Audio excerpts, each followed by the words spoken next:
তোমার কি মাথাটা সত্যি পুরোটা খারাপ হয়ে গেছে মা? এই একখানা সরু বালা নিয়ে আমি বড় বাড়িতে বউ হতে যাব? এটা বরঞ্চ তুমি তোমার কাছে রাখো, এটা না তুমি তোমার পুতুলের বিয়ের সময় দিয়ে দিও।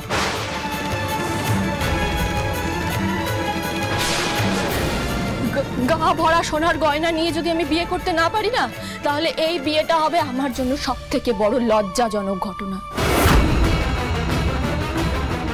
আমি তো জীবনে কখনো ফেল করিনি মা। এভাবে যদি আমি ভিখিরির মতন বিয়ে করেও বাড়িতে যাই, সবাই ভাববে জীবনের পরীক্ষায় আমি পুতুলের মতন টেনে টুনে পাস।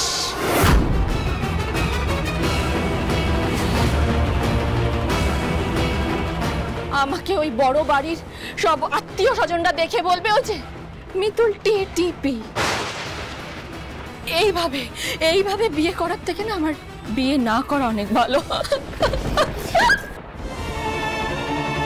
আমি দেখছি দিদি।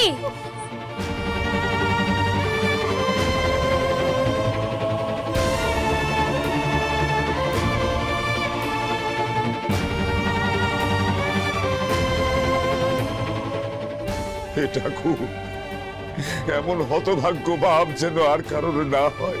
কেন আমাকে এমন ফাটা কপাল দিয়ে পাঠালে ঠাকুর? শোনো, নিজেকে এরকম ভাবে দুশো না। না মালতী, তুই শুনলে না মিতুল কি বলে গেল? হ্যাঁ, মিতুল কি বলে গেল যে কম করে 9-10 ভরির কমে সোনা দিয়ে ওকে বিদায় দিলে ও বিয়ের পিড়িতে বসতে লজ্জা পাবে, ওর জীবনটা তছনছ হয়ে যাবে। শোনো, একটা উপায় আছে, একজনই আছে যে আমাদের এই বিপদ থেকে উদ্ধার করতে পারবে। তুমি সিদ্ধেশ্বরের কাছে গিয়ে টাকা চাও। তোমার কি মাথা খারাপ হয়ে গেছে?